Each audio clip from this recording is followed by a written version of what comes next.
2, 1. They say behind every great man is an even better woman. And I'm very pleased to have on the podcast today the young and lovely Jaimielle Jacobs. Good morning, Jaimielle. Thank you, Laban. It's so great to be here. And you're inspiring us with your story. So thanks so much for having me. Well, thank you very much for your kind words. A great place to start off. Yeah. So I have had the pleasure of knowing Jaimielle only for a very short period of time, but in that short period of time, she has had a massive impact on me, and we've started this connection, which I think is a very powerful one, and I'm looking forward to fostering and developing this friendship further down the line. Thank you, Laban. And you're very welcome. And the reason that I was fascinated to have you on this podcast today is that the whole point of Become Your Own Superhero is to really allow people the tools and the understanding to take control of their own lives and understand that their destiny is down to them. And I really firmly believe that you are the epitome of this type of individual, and I'm very excited to have you on as a guest today. Thank you. I was doing some research on your background, and I was sort of overwhelmed with the amount of amazing things that you've achieved, certainly that was publicly available. And I really wanted to explore some of those and allow you the opportunity to tell some of those stories. So who is Jaimielle Jacobs? Oh, well, that's a big question. Thanks, Laban, for that question. I think I'm an athlete at heart, but I'm also, I suppose now my identity and what I'm really passionate about is everything to do with health, well-being and performance. Right. So I think Jaimielle Jacobs, I would say, is a health and performance coach, and it's my mission to help people take control of their health and performance and to be the happiest version of themselves. And I do strongly believe, and I do, I suppose my mission with my clients now through our company, Live Your Own Fit, which my husband Pete and I have recently founded. My mission is to have clients come to us that are struggling, just like you're doing with clients as well, struggling with energy, fatigue. They're totally confused about food. They're finding no joy in movement anymore because movement to them has been drummed into being something quite hard, and they're really sick in themselves. So of course they're not going to enjoy moving and exercising. And they're needing someone just to make them accountable for basic habits that they need to instill into their lifestyle. So I want them to be able to go to their doctor if they're seeing a doctor, and they can say to their doctor wholeheartedly, I'm doing everything I can around my sleep. I'm doing everything I can around my food, my stress management. Now you need to help me type thing. So I find a lot of us don't have the tools to do that, and we don't know how. I've seen firsthand through Pete's journey and through my previous health journey just how much food and lifestyle habits can affect you. And now my brain fog is lifted, and I feel like, just like you are, it's almost like you've got this supernatural focus and energy, and you just want to share it with the world because you want everyone to feel as amazing as you know that they can.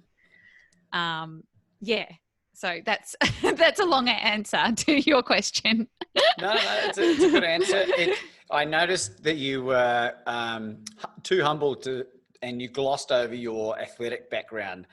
I know from having a look that you might have represented at a national level in surf lifesaving or something along those lines. Care to explore that a little bit further with us? I was very, very lucky to be introduced by my mum and dad to surf lifesaving as a young nipper. And I truly think that every child should do nippers because it gives you this camaraderie with other boys and girls. And it really does teach you how to read the surf and how to be safe in the surf and be independent and confident when you go to the beach. And there's something that's really energetically quite powerful about, you know, being grounded on the sand and being at one with the water. And I was so lucky. I'm still best of friends. They're like my sisters, my old boat rowing crew. We all rowed at different stages and different ones. I think I was a surf boat rower for 8 years in total. But two of my great mentors, including my dad, who's in the Hall of Fame for surf boat rowing, one of my great mentors was Midget Farrelly, our world champion longboarder.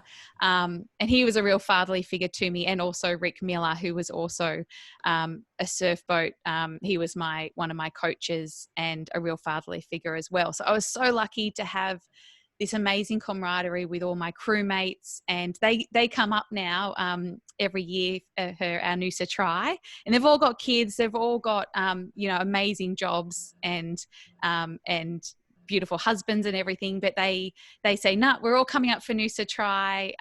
So they've gotten into triathlon, I feel, partly maybe because of Pete and I. Maybe we've motivated them in that respect, but they just love it, and it's a real fun weekend for us. So we're all still seeing each other, even though we haven't rowed together for ages. But yeah, having those mentors in my life really instilled like a love for movement and just tapping into that spiritual energy that you get when you're fit and healthy and just loving something. But yeah, I can't say enough words about Midget and about Rick and about Dad. It was powerful times. Yeah. And what was the highest level that you're able to attain in that particular sport? Oh, we went to the Australian Surf Life Saving. We went to nationals every year. So that's where you compete in places like Kara, where you've got the 3 breaks, like surf breaks, and you go to state level. For me at the time, I mean, I was really competitive, but it was more so about, it was almost like you're going into battle with each surf boat race. You can't see the waves that you're going into. I broke my coccyx doing Ocean Thunder. So Ocean Thunder, I don't know if you've seen it on the TV, but it's a televised event, and they get the top crews around Australia and the world to come to this event. And it was always at DY Beach. I think they still have it now. And it was commercial partnerships and everything involved. And back then, there weren't many rules about how big the surf was, and the insurance wasn't like it is now. So they'd send you out into this massive surf, and I broke my coccyx. On one of those days with just a bad, it was my own fault. I let go of the oar and came down on the gunnel, but still had to jump out of the boat, finish the race, jump out of the boat, run up, and you had to run up. I was the runner, run up to go around the flag to then come back in and then go out again. That was a tough day, but lots and lots of fun at the same time. That's brilliant. Well, that broken coccyx, I've spoken to a couple of people that have done that, and it doesn't sound like a very enjoyable injury at all. And No. In terms of like growing up in Christchurch in New Zealand, the water was always really cold, and it was only sort of the die-hard surfers that would ever really venture out into the water. So it's not something that I'm really been exposed to a crazy amount. I certainly love being in the water, and I discovered when I was getting swimming lessons, because I was thinking about entering into an Ironman, which we'll discuss in a minute. Awesome. That I am actually negatively buoyant. And you might be watching this saying, what's negatively buoyant? Well, basically it's what it sounds like. When I would sit stationary in the water, most people, if they lay back and relax, will float. I actually sink. And the swimming instructor, Sarah, who said in all of her years, and she had swum at a competitive level, had never seen anyone sink. And it's to do with muscle mass, with the fat ratio. I was going to say muscle mass. Yeah, means you're a good runner.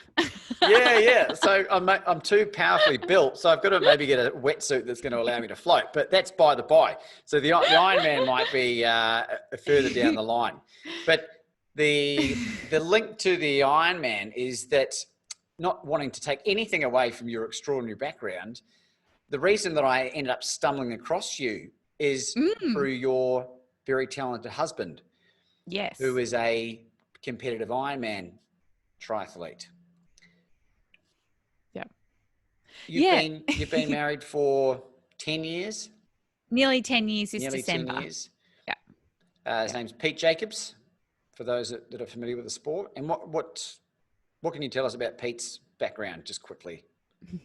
Um, he was a landscaper when I first met him, an apprentice landscaper, and he called himself a professional triathlete. And I was working hard at the time in asset finance and insurance. And I'd come home and I'd be like, I was quite, I was quite OCD about my training and my study and my work and everything. And I'd come home and I'd find him on the couch. He would have been stretching or rolling, but Oprah or Ellen or something would be on the TV. And I'd be like, what are you doing, Pete? You need to be doing X, Y, Z, whatever. So I was just always on his back. And then he'd go to Kona, and I didn't really know what Kona was. I just knew he was a professional triathlete that also was a landscaper. And I didn't really have I wasn't really into triathlon, I was into the surf club thing. My older sister was in triathlon. It just wasn't on my radar. Didn't really learn about it. Didn't know this Kona was this amazing epic event where legends have just forged their stories on the island. And he would say, he'd ring me from the finish and say, hey, I just came 8th in the world or whatever it was. Oh, that's cool. Yeah, well done. Rah, rah. And then the next year would come and I learned more about what he was doing, obviously. And as he got more serious and better at the sport. And then 2011 came, he got 2nd. And then I thought, whoa, he's actually pretty good at what he does. As opposed to 8th in the world. Slacker. And that's when he said, hey, James, I think we need to move to Noosa. The head of Ironman at the time had gotten in Pete's ear and just said, you can't train the way you need to in Sydney. There's too many traffic lights. You need more support. There's lots of really good Ironman triathlon athletes in Noosa. So we moved up to Noosa. I really resented Pete because I left my job. I had plantar fasciitis at the time. I don't think, looking back, I was very well at the time.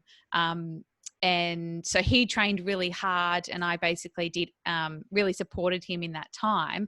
And lo and behold, we went to Kona in 2012 and he won in 2012. Wow, wicked. And I never really thought he would, because I didn't really, I knew he was training hard, and I just didn't believe, I suppose, I don't know what it was. I just couldn't fathom Pete winning. I just didn't, it all just was too much, I think.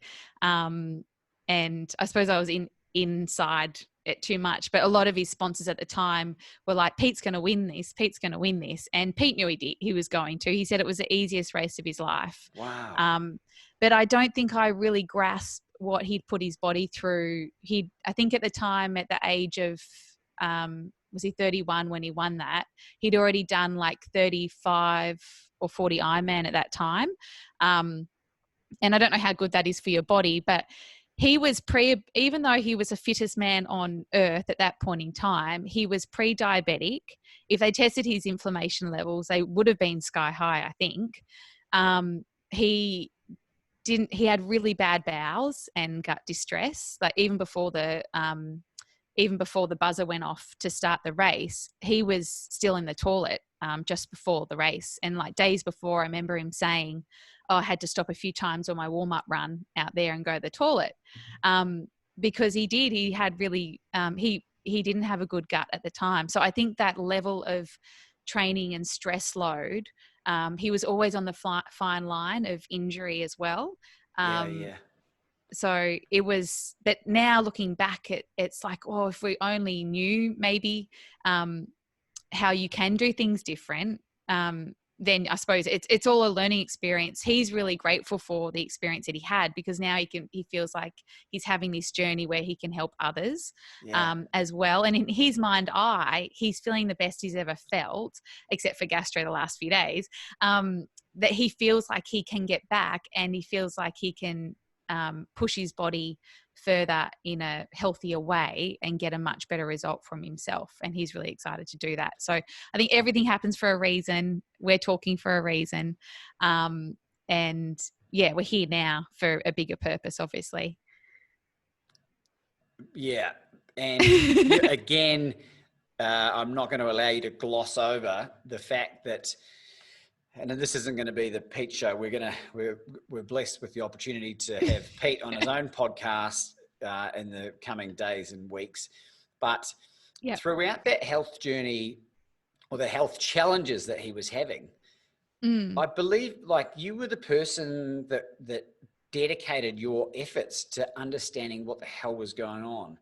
And the understated importance of having someone in your corner, particularly a partner who's one, interested in what you do, but two, is willing to go to war for you, is something that I think is so inspirational. And I think it needs to be shared with people as well. And I'm just curious to know what sort of avenues and what thought process you had when Pete finished that Kona, because he broke down and had major health issues post that win that set him back for quite some time. What happened, and how did you go about the journey that you've ended up on now? Yeah, it was quite hard at the time because no one really understood how Pete was feeling. He didn't understand it. I didn't understand it. We didn't know why. We were going to so many doctors. At one stage here from Noosa, we were flying down every 2 weeks to see a doctor in Melbourne to try and get some help. And we did that for nearly a year. Wow. Spent thousands and thousands of dollars on tests. And no one really came up with an answer to what his problems were. And he just seemed to be getting a lot worse. So all of a sudden I was kind of thinking, gosh, what happens if Pete doesn't get better? It's like I'm literally married to a 90-year-old. There were days where he couldn't get out of bed. Wow. It was just crazy. Sponsorships dried out there was trolling on social media saying Pete was lazy. Race organisers weren't happy because Pete was contracted to race, but he actually couldn't finish a race. Other relationships fell down, commercial partner relationships and managerial relationships, because we weren't in a place that we knew what was happening. We couldn't communicate what was happening. So it was a really, really tough time. Pete had always had fatigue issues, but it's almost like they just he could push his body so far, and then all of a sudden it just exploded. So we went searching for answers, and I decided, I broke my ankle at the time skateboarding with the dogs, as you do, instead of going swim training. And Well I decided to start studying nutrition and health coaching. And then Pete got in contact with Phil Maffetone, who you'll be very familiar with. And he spoke to Pete about going low carb and the keto way of things. So that put us onto a really good track. He then helped Pete get in contact with a different doctor in Melbourne. And that sort of started off some different thought processes and different lifestyle habits as well. But still all the answers, still there were pieces not really going together. The fatigue was still there. There'd still be months where Pete, found that he was too flared up to train. At one stage he went plant-based, so like meat without feet for a while. So we were just trying everything just to see what would, as you can appreciate, experiment until you find something that works. And then he got in contact with Dr. Paul Mason, who you'll be really familiar with from, shout out Dr. Paul. And he's helped Pete since a lot with his the direction. And Pete's researched a lot. I've researched a lot. And I hear Pete speak and I just think, oh my gosh, he sounds like a doctor. He knows just so much information, just like yourself. And he can communicate it to other normal people just like us in a good, like he's not a doctor, he's not a dietitian, he's not a nutritionist, but he can put it in layman terms and keep someone accountable. So it's been a real interesting journey and not many people understand it. So we'd go out for a picnic. This is just before Christmas. And you're sitting there with all your fellow friends, and most are professional athletes from up here. And they're saying to me, Jamie, aren't you worried that, Pete's only eating meat? And, Pete can't hear. He's over there with his brisket in his container, and everyone else is eating like burgers and chips and ice cream and fish and chips and pizza and stuff. And I'm like, well, he's feeling the best he's ever felt. So I think it's working. And I didn't go into the nutrient density of meat. And it's actually a lot more nutrient dense than eating a salad. I didn't go into that, but I just thought, well, they're literally licking an ice cream right now, and they're saying, aren't you worried about Pete eating meat? So it's a hard thing for your friends and family to understand. He gets questioned all the time by it. Yeah. And it's hard to explain to someone that can't understand how very sick someone's been, and then just to appreciate that they're well and what they're doing is actually working for them. Whereas I would now, being a little bit more educated and looking from the outside in, and I know you've experienced this at your previous work as well. I would now say, can you ask me how I'm feeling? Like if I was Pete, I'd say, can you ask me how I'm feeling? Not why are you eating that? Just ask me how I'm feeling. And that's all if they care about you and they love you and they want to be in your life, that's all they should care about, is how you're feeling. Yeah, it's a great point. And something that I just thought about was that, this is someone, you're both very athletic people. Pete's at the pinnacle of what's largely considered one of the hardest sports on the planet. For those who don't know, an Ironman is a 180 kilometer cycle, 3.8 kilometer swim. Is that right? Yep. And a marathon, 42.2 Ks in one day. And in Kona in Hawaii, the terrain goes from the 4 seasons in one day. It's hot, it's cold, like all these crazy things. I don't know if it's cold. Do you ever get cold? Yeah. It does up on the mountain, actually. It does. Yeah. So here's someone who's in the most extraordinary physical conditioning of their life, which I think a lot of physical exercise mitigates a lot of the lifestyle choices that people make. But here's someone who's basically one of the fittest guys on the planet. There's no denying that. Who's still suffering from this chronic fatigue type stuff and an inability to train and recover. And I think that's a really powerful message, because this guy's being guided by the best people ever with the experience and all the, like the nutritional side of things, supplementation, the training regimes, all these other things. And he's still battling with this. And you've just taken this with both hands and like a dog with a bone gone, I'm going to get to the bottom of this. And like so many people that are going through these health challenges have been able to come out the other side. And what's happening to Pete now? Pete is very much like you are, experiencing this euphoric energy, I suppose. Not lately, because he's had gastro for a few days, but before that, he just says he feels he literally looks younger every day. To me, he looks 10 years younger than I remember. He's got muscles in places that weren't there before. Like his body composition has definitely changed. Yeah. And he's experiencing this focus and this clarity. And I suppose because he doesn't have that brain fog that he's suffered from for many years, he's able to research and read a lot and comprehend what he's reading, and he lets it sink in so he can then share it to others. And he's got this ability. He'll be sitting on the computer for hours, and I'll have to remind him, you need to drink now, or you need to eat now. And he never would have been able to do that before. He would have, had to have an afternoon nap.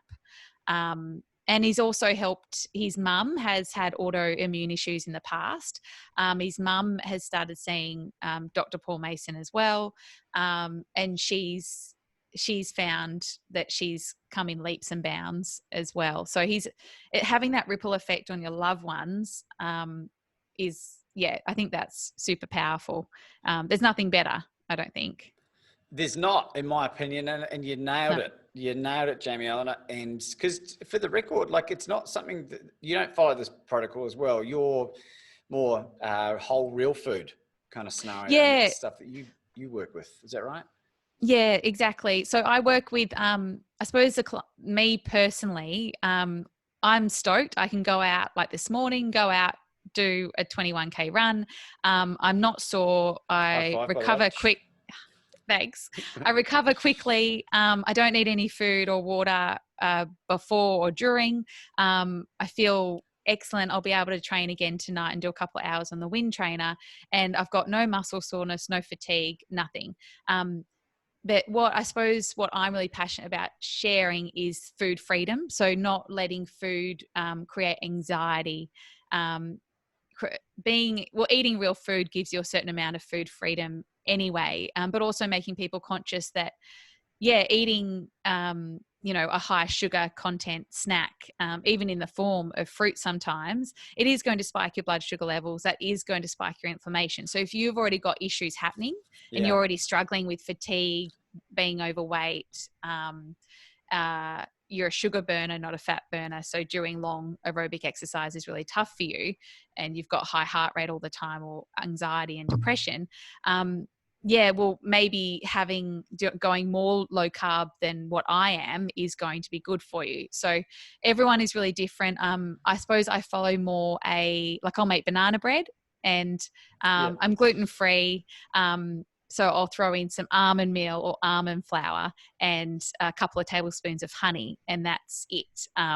So I'm definitely on the more real food bandwagon, but I'm also about eating some carbohydrates as well and being balanced. I'll have a glass of wine every now and then as well. I've been enjoying fiveys with Pete's dad in the afternoons, the cheese and a glass of wine. So and dark chocolate and all of that. But it's definitely, I suppose, I follow a higher protein and high fat, more protocol, and it is definitely lower carb in a sense. It wouldn't be keto at all. I've got some clients doing keto. I've got some clients doing low carb, which would be below 100 grams a day. Which so everyone's really different. Is about 2 and a bit bananas. Is that right? Yeah, depends how big the banana is, I suppose. Yeah. Talking about your average size banana. Some bigger, some smaller. Yeah. So everyone's really, really different. But it's what I don't like people getting stressed about being on keto, because then that's creating a whole bunch of other hormones in the body and a whole bunch of inflammation. So if keto is going to stress them out, and they're a moderator in a sense that they can eat a little bit of something and then not have to eat the whole thing. I don't know about you, but I'm a moderator. I know Pete's an abstainer. If he has a bit of chocolate, he has the whole block. There's no stopping him. So I think it depends a bit on your personality as well. I was an all consumer, and have even publicly admitted that at times during emotional eating have destroyed up to 2 liters of connoisseur ice cream, vanilla, which is 2 1-liter containers, and even on 1 or 2 occasions added a liter of Paul's custard on top. Gosh. And I think might have created a new strain of diabetes as a result. But you're right. And I've been able to get on top of this. Because I am an abstainer. But the one thing that I've noticed with being is disciplined, and I don't want to use the word strict, because I genuinely don't feel that I'm missing out on anything at the moment. Yeah. Because I feel too good with the food that I am consuming. And I think, that message of being able to sort of allay the fear of, this sounds like it's a really complicated mess, and it's, you feel, I love my bread, I love my pasta. What people will eventually come to understand if they experiment with their own bodies is that the freedom that this allows when you start feeling way better than you've ever felt. And because I really, truly think, Jaimielle, that it's such a gradual decline from when you're young and you're full of vitality and beans, and then you hit your early teens and your teens, and you discover, drinking and partying, and then you all of a sudden you get to your mid-30s or whatever it might be, and it's crept up on you so damn quickly that all of a sudden that hangover that you used to be able to handle, speaking from my own experience here, turns into a nightmare. Or if you have a bunch of pasta, you got to go sleep it off. and you wake up and you're groggy. And I think it's so empowering having that vitality and an energy, which I've referenced in other podcasts, that it's our God-given right to feel and thrive, in my opinion, because it affords you so much inspiration and so much motivation. Like, you look healthy. You are a beautiful individual inside and out, in my opinion, but you look really healthy. And, you know, you've been active for quite some time, and, you know, the surf life savings certainly not being the only sport. I believe you're even an ambassador for the World Ironman Championships as well. You were a couple of years ago. Oh, for the first inaugural 70.3 triathlon in India. Yeah. Yeah. In Goa, of all places. In Goa, yes. Yeah. I've been to Goa. So, it's a cool spot. Yeah. Yeah, it's awesome. It was due to be on again this year, but I don't know if that's going to happen. We'll see. You just have to go next year. Fingers crossed. Yep. Yep. Definitely. So yeah, I still do those events as an age grouper, the 70.3 Ironmans. Which is, when you say age group, you're sounding like you're doing masters or something. It's still a really extraordinary effort. And I believe you've done very well in some of, because you've done a few of these now, haven't you? Yeah. I don't even know how many I've done now. But yeah, for me, it's always been about what can I learn about myself in the race? How do I feel when I get to the start line, depending on the training that I've done beforehand. But I just love the training leading into the race as well. And it is like doing a 70.3 event is seriously like a counseling session for yourself, because you find out so much about yourself when you're out there. Yeah. And it's literally like you're getting hugs and kisses from everyone on the race course. So it's just the best feeling. It's like taking a massive drug and you're on a massive high for the, 4 or 5 hours or whatever it is. It's epic. It's just a great, great feeling. And I hope everyone gets a chance to do it.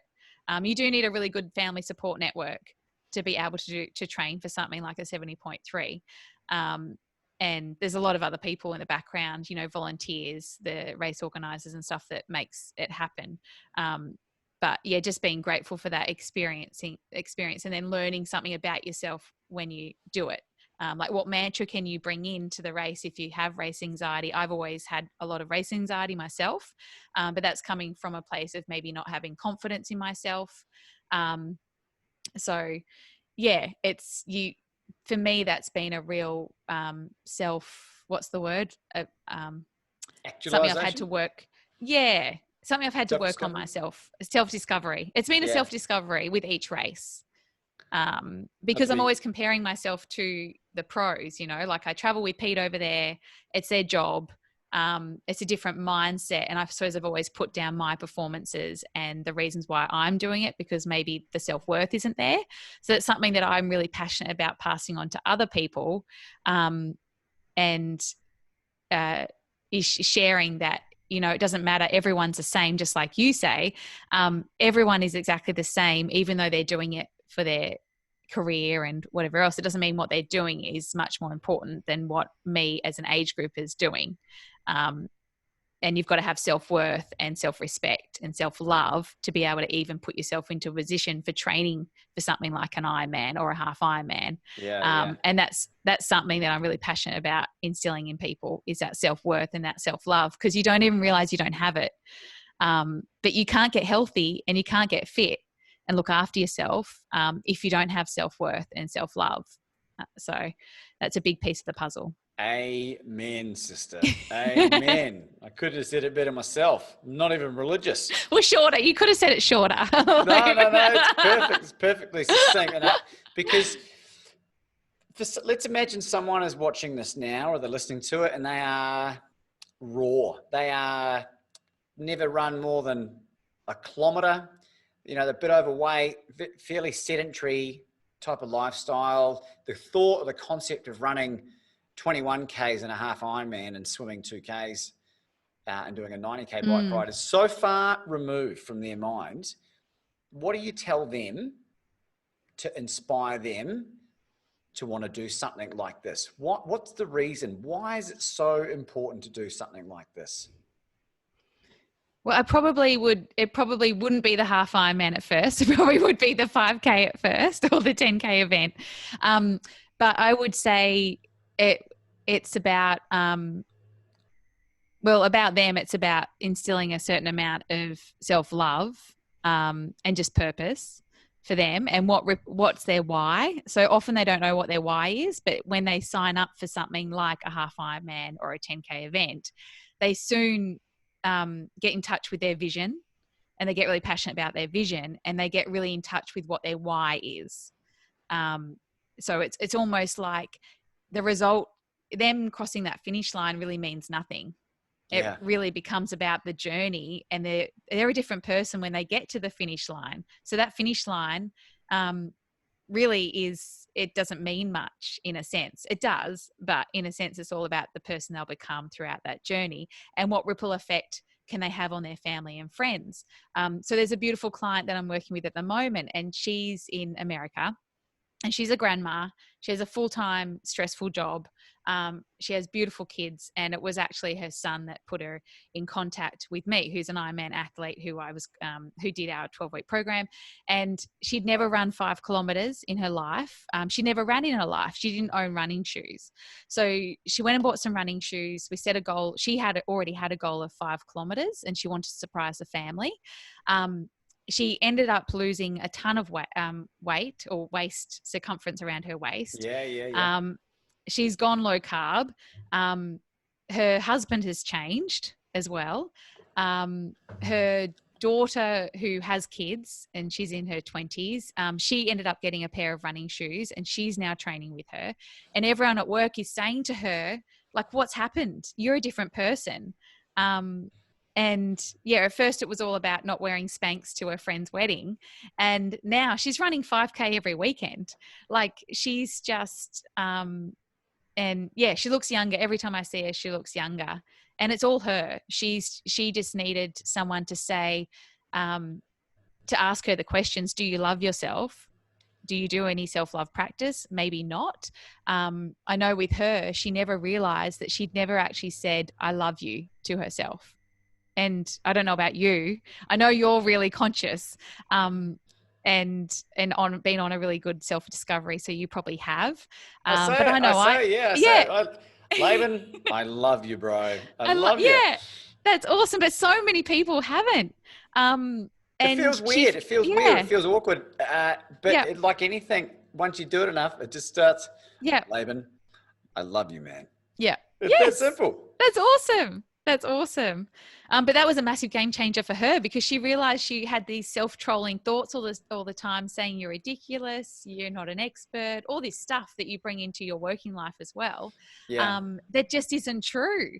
And once you get on top of that stuff, I mean, the world's your oyster. You can do anything. So yeah, and then you want to eat well because you want to feel well, and you feel like you deserve to eat well, because you've got a higher sense of self-worth. So yeah. Oh, wow. What a great story. It's such a proud moment. Hey, how long have you been coaching for? It hasn't been long. It's probably been 6 months. Wow. Is that it? A bit over 6 months. Yeah. What are some of the other service offerings that live your fit? Live your fit? Live your fit. Live your own live fit. your fit. You could read it as live, actually. Bugger. Live your fit. Streaming live on Facebook. Yeah. We offer a 12-week program. So that's basically like a health, wellbeing, performance program. It really helps people look at, how they eating, what's their hydration, their electrolytes look like, what's their sleep habits look like, mindfulness practices, and their fitness. Everyone's slightly different, but the program goes from really dialing in on their food, and we have we call it life protocols, so life food protocols that they can follow, making it really easy, and everything's very easy and everything's very simple, and very clear. So yeah, that's over 12 weeks. And at the end of it, we hope they feel empowered and inspired and enough to take their health and their performance into their own hands. But we also do one-on-one performance coaching as well. So that's where we actually will write someone, a fitness program for whatever goals. Most of the time it is triathlon, or it's something like a 5-kilometer run. And we use Training Peaks as our platform to put their program onto. And then we also work with another platform for all our coaching clients as well, to keep them accountable. But we like to share, technique for run, bike, swim, mindset going into races. Matt working on very much the mindset, and I suppose you call it the self-worth. Yeah. And we're a big one. And what makes them tick. So like, for instance, with Pete, when he won Kona, it was all about love. So he asked us to all put love on signs and play love songs from his playlist in the race. So he literally would run past us on Alihi Drive, and we would have big love posters. And so for him, it was about loving his competition and not being scared of his competition, because he loved them. And when you love someone, you can't be scared of them. It's impossible.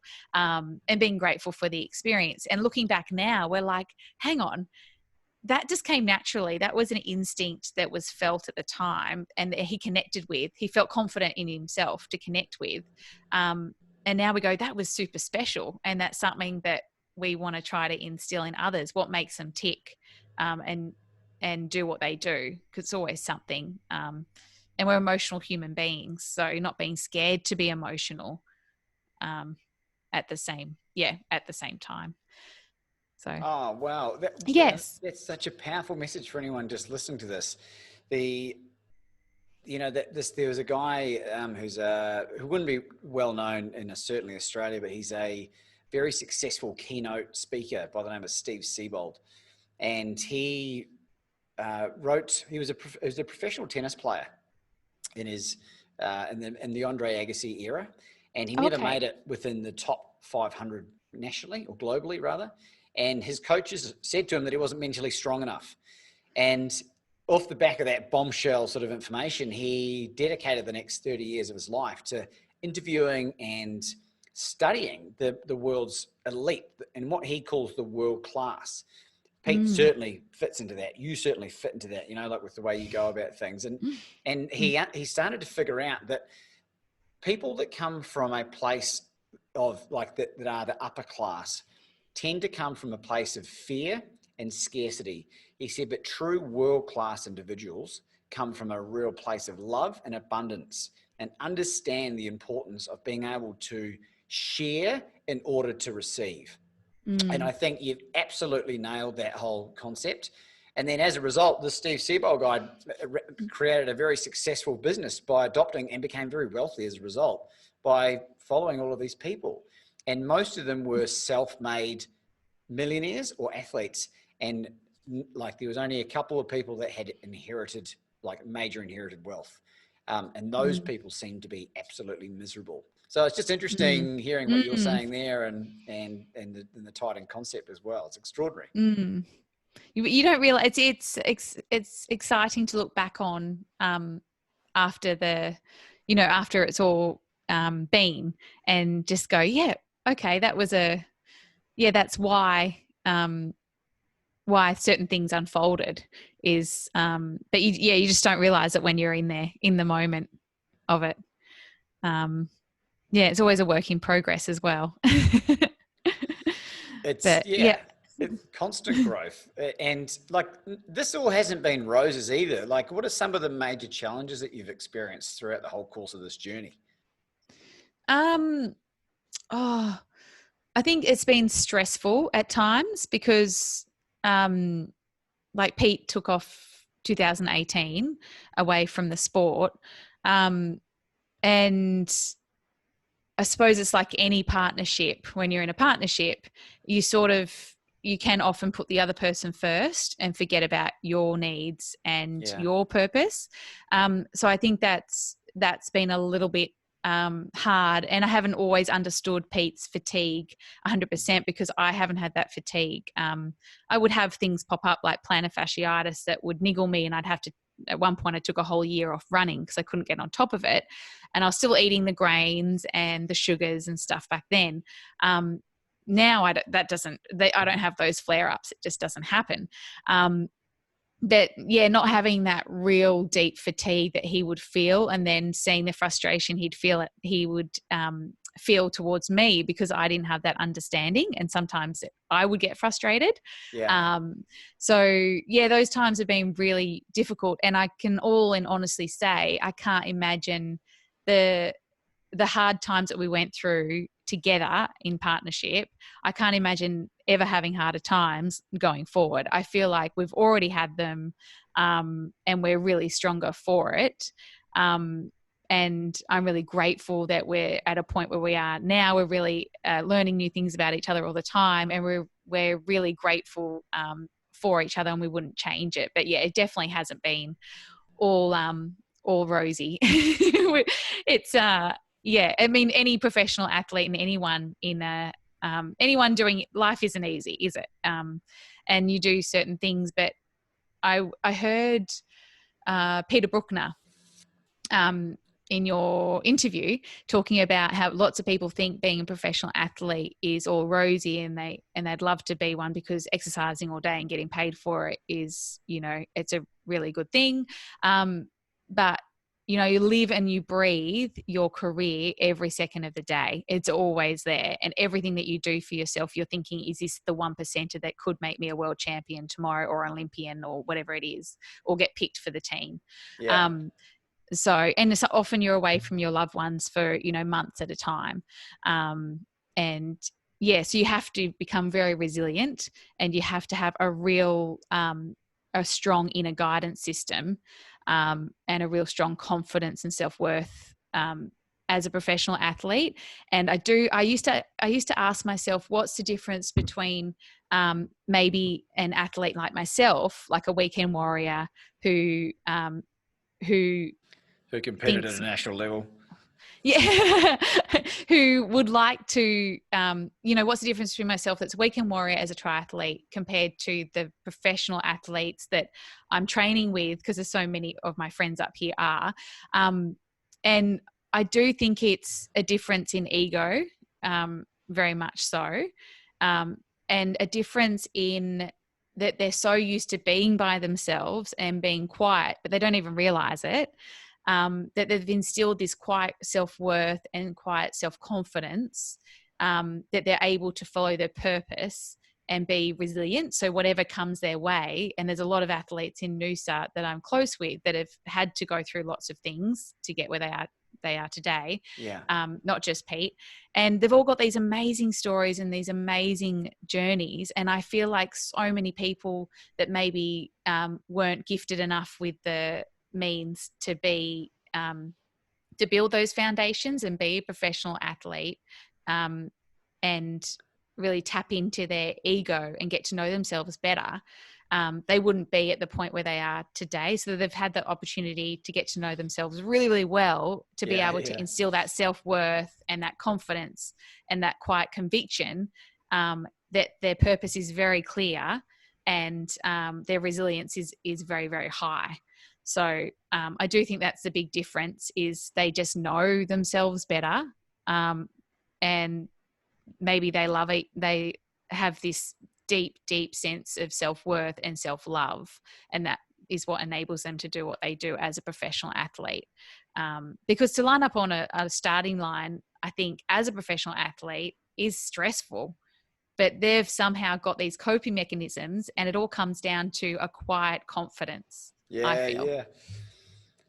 It's after the interview with Peter, and I watched this beforehand, but I rewatched Kathy Freeman's victory lap, her run, and it had a whole new meaning for me, because I hadn't had the appreciation of having Peter being so close to the action, and it really struck me, and I got like tingles all down my spine, my hairs all stood on end, and I was like, she's just a human being, and she has conditioned herself to withstand this extraordinary pressure cooker moment, and she's absolutely bossed it. And maybe we might be able to convince her to come on the show at some point and ask her about it exactly. So big shout out to Kathy Freeman. If you'd like to come on the show, talk to my agent, Peter Bruckner, and we can facilitate some matches. I was going to Google her after hearing that. I wanted to Google then to see what she's up to. Yeah. I'm not Got sure. me interested in what's she doing. I think she might have been involved with a charity.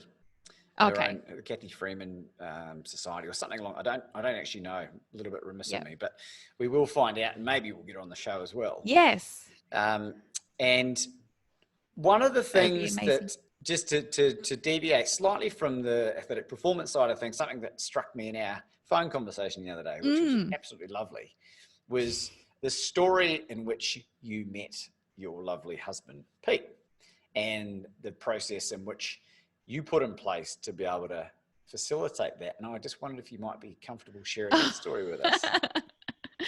Yeah, I think it was at the time I was working. I was in a really good place. I was surfboat rowing, and we're in the middle of the season. And I'd had previous boyfriends. I was only in my early 20s, and they hadn't been like, then I suppose they weren't keepers, is if that's what you could say. And so I decided to write down everything that I wanted in a life partner. And it was strange, like in everything I wanted to be able to do. So I wanted to be able to go out for an easy 10K run. And I wanted everything just to be easy. I wanted to be able to go to the gym together, and there wasn't going to be any angst, or wanted to experience. Yeah, there was all these different things I put down. And it turned out when I met Pete, it was almost like I'd manifested him from just writing down on a piece of paper what I wanted. But I think because I was in such a good place with my self-worth and my confidence at the time, I was able to actually write that list. So, and I don't even know what made me do that. I'm not sure. And I also wrote down, how I wanted to be treated and by this person. And it was very, very strange that I then had already knew Pete through surf club and surf and swimming and stuff. But yeah, it was just strange how our paths then crossed. And yeah, from day one, it was just like, whoa, this is easy and it's exciting and it's right. Yeah, you just sort of know, you have that gut instinct that, yeah, and he was a landscaper at the time, and he was trying to train as a professional athlete. So he was busy. I was busy, as everyone is. We're in our 20s. It was awesome. Yeah. That is so great. And you guys, like, with the limited time I've spent getting to know you, you're an extraordinary couple, and it's a really great story. And what is it about writing this stuff down? Because I'm going to go out on a limb and say that you are quite a good goal setter. And if you're not, then I take it all back. But I would assume, given your level of success in life to this point at least, that you are pretty disciplined with putting things in place that you want to achieve. And can you talk us through why you think that's important? I think it's important I'll bang on again about self-worth. I think if you feel like you can't write down what your dreams are, what your big hairy, what you can refer to as big hairy goal. So that big goal that people might laugh at you for. But if you can't write that big goal down, read it out loud and really feel into it, that it could be true for you one day, then you have to look at, okay, what's happening with me? What's my level of self-worth or my self-love? Maybe I need to work on myself. But then also just, write down, what is your ideal vision for yourself?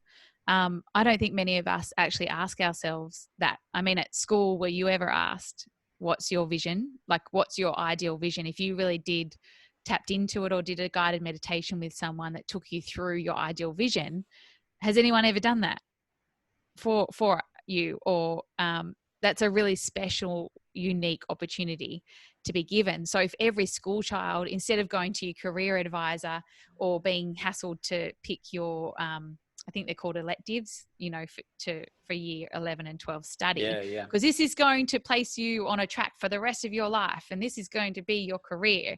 So you better make the right choice, but you don't actually know what it is that you want. But good luck making that choice. If they were somehow given that opportunity to really tap into their inner guidance system and work out what the ideal vision is, and then be helped with a roadmap to get there, I mean, wouldn't we have happier children that would want to eat good food and want to feel good because they feel good about themselves? I think that's a big goal. And also just seeing, I suppose, working with the more clients that you work with, and you can appreciate this, is that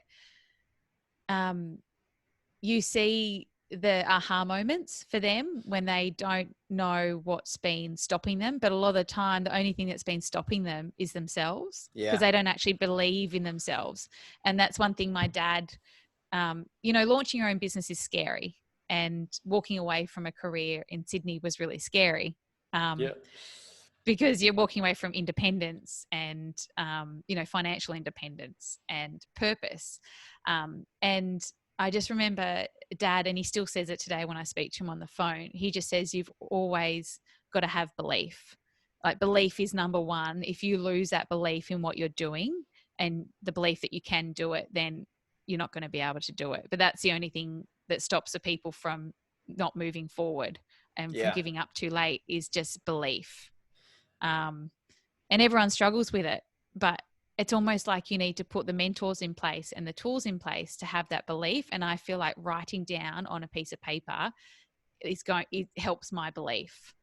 And I do remember back to when I worked in Sydney, and I was only really young at the time, my early 20s, but I instinctively knew and I used to get laughed at by the bosses. The big bosses would walk past my office and they'd laugh at me because I would be there.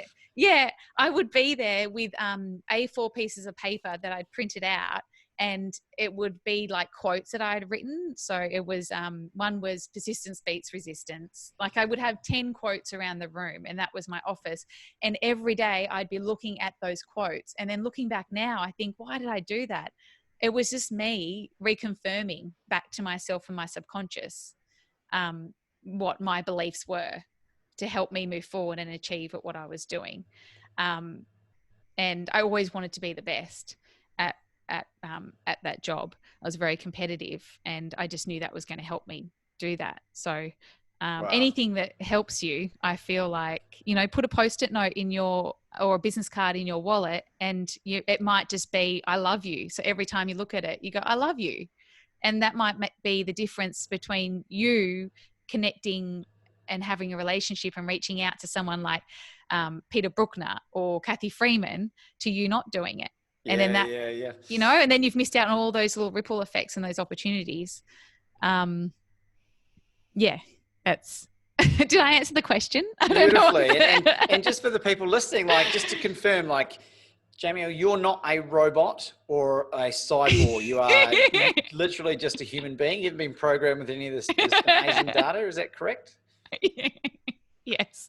So it's pretty evident, I think, that it's easily is probably the wrong word.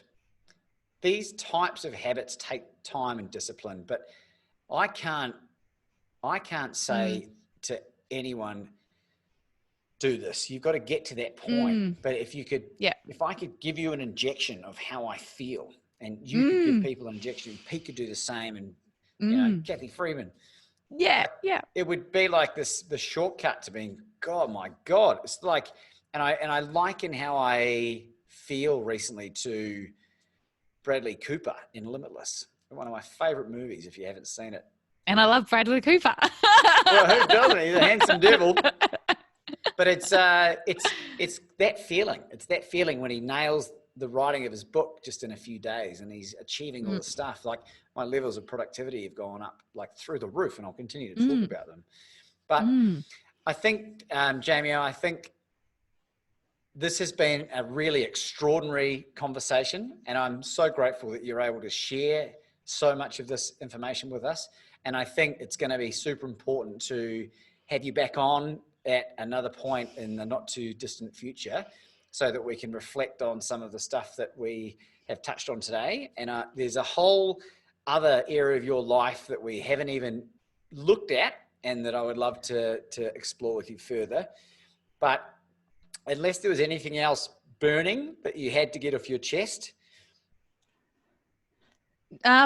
No, I mean, I feel like there's a lot of stuff off my chest. I just want to say a big thank you for having me on, because I feel like every time you have an opportunity to share your story and your thoughts and your processes, that is so valuable. And for you to give me that gift, and also just for reaching out, and I'm learning so much through you as well, is just really, really, it's like a big soulful hug. So thank you very, very much for having me, and for all your love and energy. It's awesome.